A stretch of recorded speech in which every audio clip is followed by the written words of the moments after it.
7:06 de la mañana, así como les decía que hoy comienza la campaña para el 21N. Bueno, tenemos que invitarnos todos los venezolanos a ser conscientes, a reflexionar sobre el escenario y la perspectiva en la que un llamado a votar nos puede poner. Luis Homero es un seguidor de este programa vía Twitter desde Chicago. Dice algo que me parece interesante para esa reflexión. En Venezuela el uso del voto desde hace mucho tiempo se desvirtuó. Las campañas se han centrado en demostrar que el otro es peor que yo. El venezolano solo vota para cambiar, sin importar a quién elige. Bueno, es una opinión que me parece interesante colocar en la balanza para sopesar este momento histórico. Me complace mucho entrar en este tema, dramático tema, de interés absoluto para todos los venezolanos, seas o no padre o madre, seas o no joven. Vamos a hablar sobre la base de ENCOVI, qué resultados recientes arroja un estudio que analiza la situación de los jóvenes en Venezuela.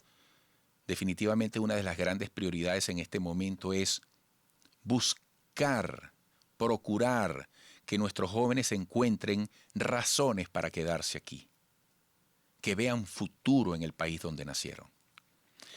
Anitza Freites, doctora en demografía, directora del Instituto de Investigaciones Económicas y Sociales de la Universidad Católica Andrés Bello, directora del Observatorio Venezolano de Inmigración, está vía Zoom. Anitza, qué interesante y qué buena oportunidad contar contigo esta mañana. Buenos días.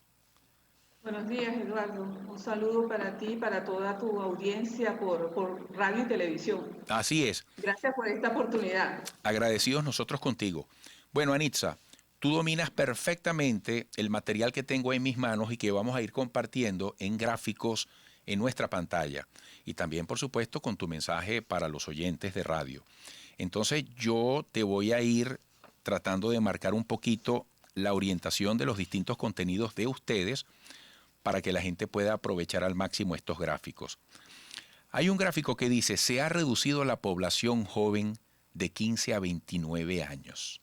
¿Qué nos puedes decir?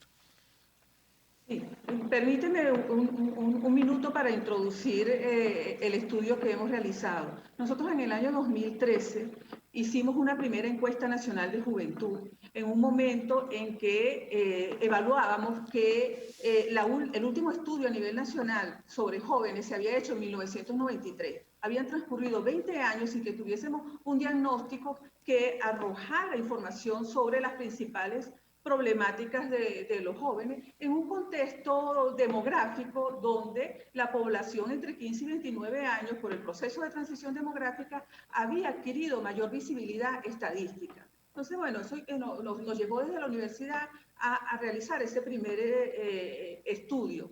Entre el año 2013 y el año 2021, pues todos sabemos que el país ha experimentado un profundo proceso de crisis que ha significado un éxodo masivo de la población venezolana. Y en ese flujo migratorio sabemos también que el principal componente es el componente joven. O sea, más de la mitad de la población que se fue entre el 2015 y el presente está en ese tramo de edades que estamos estudiando. Por lo tanto, surgía la necesidad de ver en este momento en que el país ha registrado un proceso de empequeñecimiento no solamente económico, sino también demográfico. Nosotros esperábamos tener para esta fecha 33 millones de habitantes y tenemos un poco más de 28, y esperábamos tener más de 8 millones de jóvenes y tenemos 6,8, o sea, tenemos 1.200.000 jóvenes menos de lo que se esperaba tener. Y eso ha sido producto de la migración. Entonces, esa es la primera razón por la cual hemos considerado que debíamos reeditar esta investigación para actualizar este tipo de informaciones. Y luego conocer con mayor profundidad, pues, cómo la crisis ha impactado a la población joven y los otros aspectos que también investigamos en el año 2013 que tienen que ver con la percepción de los jóvenes sobre una serie de temas, sobre los problemas del país, sobre la política, sobre la integración social, etc. Entonces creo que es importante que lo tengamos en cuenta. Entonces, partiendo de tu pregunta, efectivamente, tenemos menos jóvenes que lo que registrábamos en el 2013 y tenemos una juventud que refleja mayores problemas que los que reportaba hace 8 años y con variaciones importantes en cuanto a su valoración sobre la democracia, sobre los deseos de participar en organizaciones, sobre las posibilidades de acceder a las nuevas tecnologías. Entonces, bueno, si quieres vamos a ir avanzando en estos temas, como tú tienes ordenada Sí. la identificación de los gráficos, pero un poco ese es el contexto que tenemos. Oye, Nitza, admirable tu capacidad para explicar de una manera tan clara este panorama tan conmovedor sobre nuestra juventud. ¿Cómo está el tema de las oportunidades de educación para los jóvenes? Fíjate, nosotros venimos monitoreando con la ENCOVI, que es el otro estudio que adelantamos desde la Universidad Católica, ya veníamos señalando que sobre todo a partir del año 2015 hay una pérdida de oportunidades educativas, particularmente para la población de 18 a 24 años, que sería la que estaría estudiando en algún centro de enseñanza a nivel universitario o de técnico superior. En este grupo de edad, la caída de la cobertura educativa, tanto en hombres como en mujeres, ha sido dramática. Ha sido dramática y bueno, nosotros desde las universidades lo estamos viviendo. El vaciamiento que han registrado las universidades es ostensible. Los datos lo que hacen es reflejar lo que estamos viviendo en el día a día en nuestros centros de enseñanza. Hemos visto también que por producto de esta crisis ha habido una movilidad de la educación privada, la educación pública, o sea, el que no ha dejado de estudiar, pues en una buena medida ha tenido que migrar a centros de enseñanza pública que tampoco tenían la capacidad para absorber por completo a toda esta población que ya no tiene las condiciones para pagar una educación privada. Y luego también está el costo de oportunidad. Los jóvenes necesitan en el contexto en que estamos, pues una oferta educativa que sea más pertinente para la inserción laboral en un mercado laboral que está completamente golpeado, que está completamente constreñido. Entonces, creo que también desde las universidades tenemos que hacer un esfuerzo y con mucha celeridad para adecuar nuestra oferta educativa al contexto laboral, al contexto del mercado laboral que tenemos. En ese gráfico que estás mostrando es muy interesante ver el cambio importante en el perfil educativo de la población joven. Nosotros hace 8 años teníamos un 30% de población que había alcanzado la enseñanza universitaria. Y ahora lo que tenemos es que un 19%. La población joven se está quedando nada más con los estudios a nivel de educación media. Los sumo completan el bachillerato y ya no pueden seguir más. Ya no pueden seguir más porque es muy elevado el costo de mantenerse, pero lo que es más dramático, y no sé, ojalá que tengas esa imagen también seleccionada, tiene que ver con las pocas posibilidades de acceso al mercado laboral. Entonces tenemos que hay un incremento considerable de la población que está en una doble situación de exclusión en este momento, porque ni puede seguir estudiando, ni tiene acceso al mercado laboral, o sea, ni estudia ni trabaja. Wow, Anixia, qué impresionante. Yo no sé, Carmen, si nos vamos a la pausa. Vámonos a la pausa y al regreso pudiéramos hablar del acceso que tienen los jóvenes, el acceso y uso en el campo tecnológico, que es fundamental en estos tiempos, y por allí continuamos. Bueno, qué increíblemente interesante esta exposición que nos hace Anitza Freites, doctora en demografía, directora del Instituto de Investigaciones Económicas y Sociales de la Universidad Católica Andrés Bello, directora del Observatorio Venezolano de Migración. Esto más que una fotografía es una radiografía. Volveremos. 7:19. El acceso, te pregunto, a Anitza Freites, doctora en demografía, directora del Instituto de Investigaciones Económicas y Sociales de la UCAP, directora del Observatorio Venezolano de Migración. ¿Cómo está el acceso en el uso o para el uso de las tecnologías para los jóvenes venezolanos?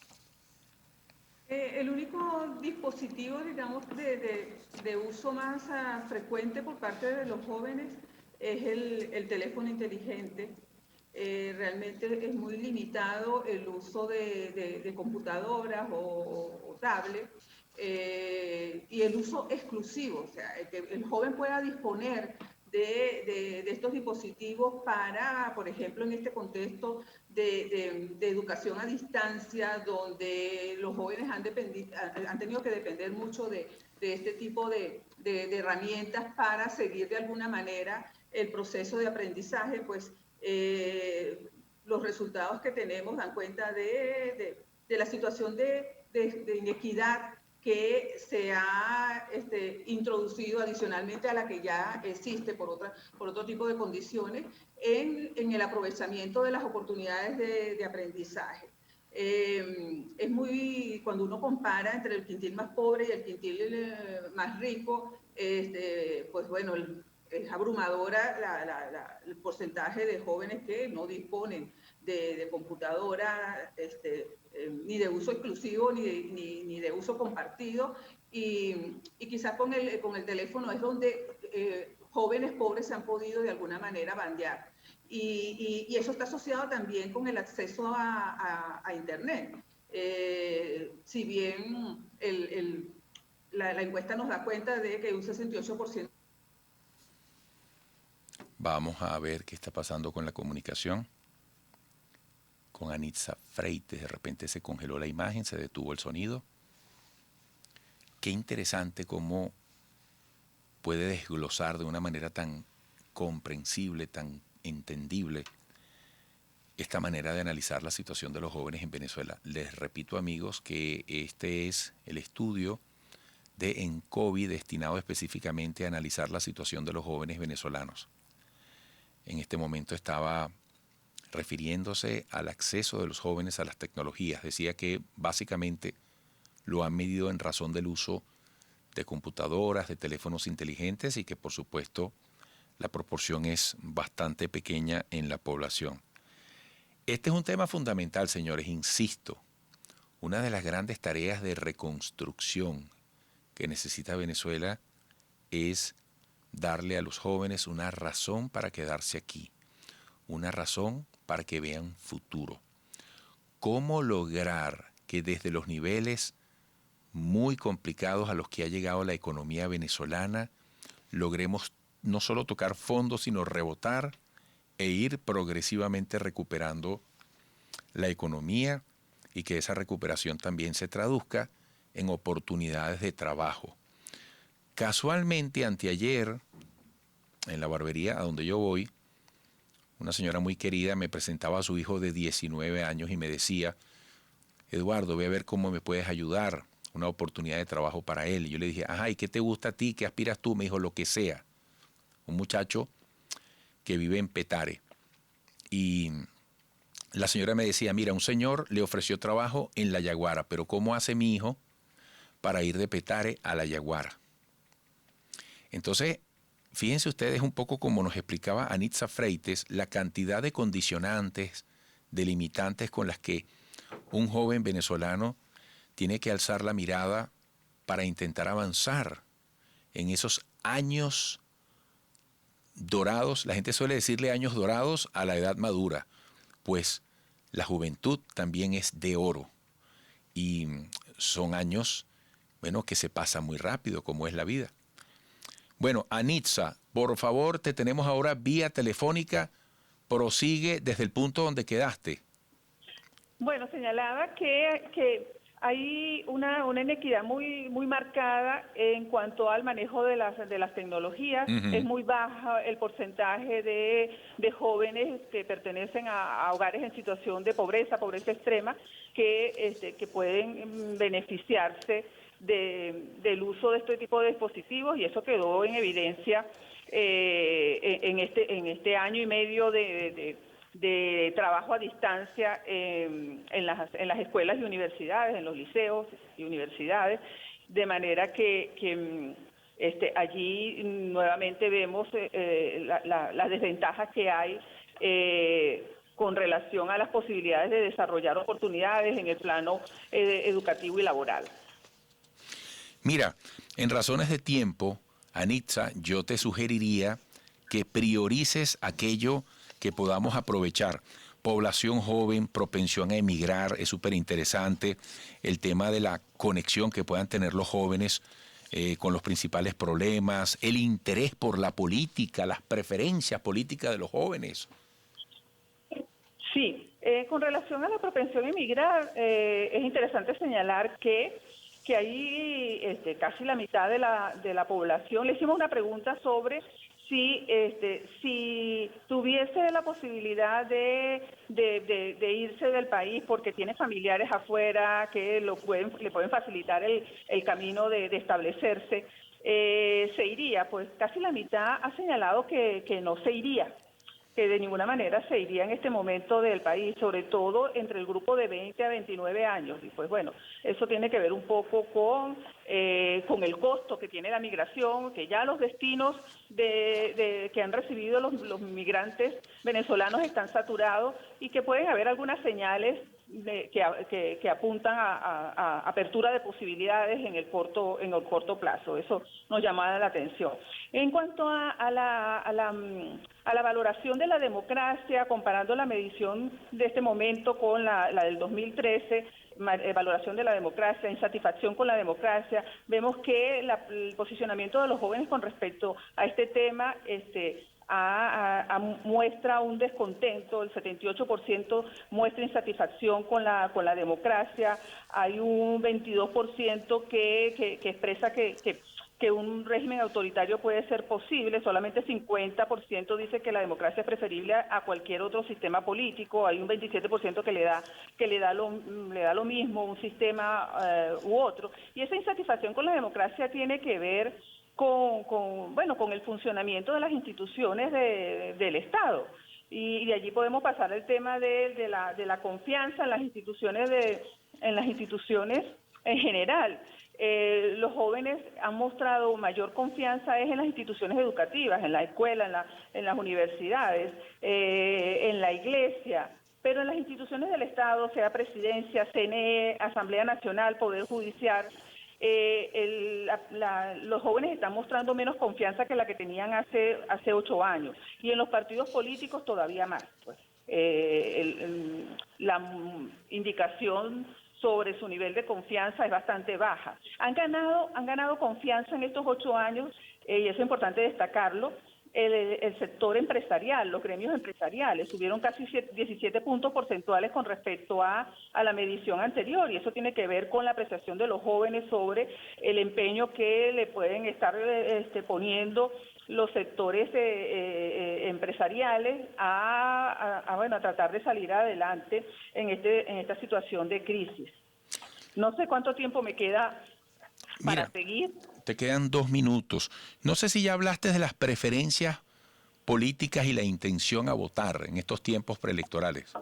Ok, con relación a la intención a votar, es claramente marcada la diferencia entre los que se han autodefinido políticamente como dentro de las tendencias del chavismo, en comparación con los que no están alineados y con los que se identifican con las tendencias opositoras.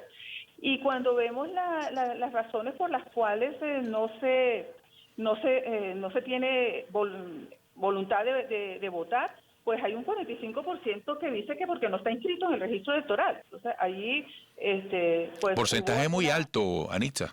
Es un porcentaje muy alto de quienes no están inscritos en el registro electoral. Eso es un dato que debería recoger el CNE para para revisar su campaña de promoción entre los jóvenes para que se proceda con el proceso de inscripción en víspera de futuras elecciones. Claro, porque es cerca de la mitad de la población juvenil votante. Eso es tarea. Es cerca de la mitad de la que de la votante, ¿no? De la que puede votar. Sí, claro. Mira, claro, eso es tarea para la casa, también para los políticos.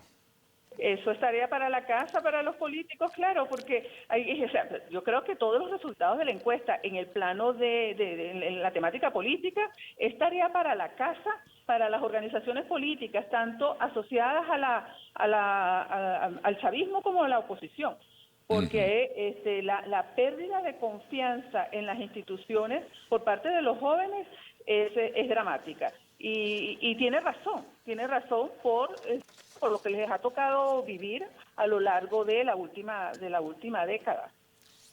Mira, de alguna manera ustedes pudieron recoger algún tipo de reflejo de opinión de los jóvenes sobre la manera de recuperar la confianza en el futuro de Venezuela. No llegamos allí a profundizar en estas cuestiones. Tú sabes, Anixa, disculpa, otro punto interesante, analizar de qué manera los chamos hoy en día han tomado decisiones de emprender. O sea, ese concepto tan amplio que puede ser el emprendimiento ante las limitaciones del salario, de las oportunidades laborales o de estudio, ¿cómo pueden estar reaccionando los jóvenes a través del concepto de emprendimiento, ¿no? Sí, definitivamente hay un tema donde tenemos que trabajar con mayor profundidad y también sobre el tema de cuáles son las otras opciones de formación que los jóvenes estarían deseando que se les ofreciera de acuerdo con la evaluación que ellos van haciendo de cómo se está moviendo el mercado laboral. Así es. Y eso está vinculado con lo que tú estás señalando, con las posibilidades de emprendimiento. O sea, ahí hay todo un gran tema también, ahí no es para los partidos políticos en particular, sino para la academia, por ejemplo, y por supuesto para el sector de gobierno, de cómo evaluar toda esta situación de la oferta educativa con relación a los jóvenes. Ya no es suficiente que se le ofrezca las carreras universitarias tradicionales. Bueno, hay que ofrecer otra cosa. Anixa, se agotó el tiempo, súper agradecido, súper interesante. Hasta pronto. Gracias, Eduardo. Feliz día. Anixa Freites, doctora en demografía, directora del Instituto de Investigaciones Económicas y Sociales de la UCAP, directora del Observatorio Venezolano de Migración. A la pausa.